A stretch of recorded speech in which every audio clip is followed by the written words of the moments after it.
कराची में बल्दिया उस्मा कराची के पुल खस्ता हाली का शिकार हो गए। अफसरान को होश न आया तो बुजुर्ग शहरी ने खुद ही मरम्मती काम का जिम्मा उठा लिया।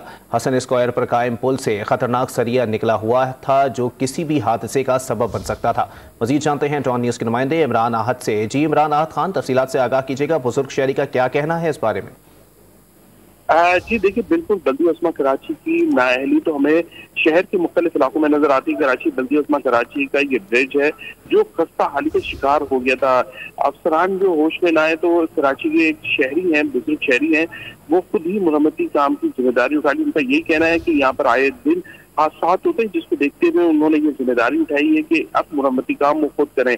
हसन स्क्वायर पे कायम ये ब्रिज है जो खतरनाक जो उसका सरिया निकला हुआ था, जो हादसे का सबब बन रहा था। खतरनाक सरिये निकलने के सबब कई हादसा हो चुके हैं। यहाँ पर जो शहरी है उनका ये कहना था, जबकि शहरी ने मुमकिन हादसे से बचने के लिए फौरी मजदूर से ये सरिया निकालने का काम शुरू करवा दिया। उनका ये कहना है कि रात में ये सरिया नहीं दिखता है, जिसकी वजह से ये हादसा होते हैं। जबकि बल्दिया उस्मा कराची के मुताल्लिका अफसरान जो मुआयने के लिए उनको कई दफा यहाँ पर आए, मगर देखने में यह आया कि अमली तौर पर यहाँ पर कोई इकदाम होते हुए नजर नहीं है, जिसके बायस जो शहरी है वो अपनी मदद आप के तहत ही। ठीक है, बहुत शुक्रिया इमरान आहद खान अपडेट करने के लिए।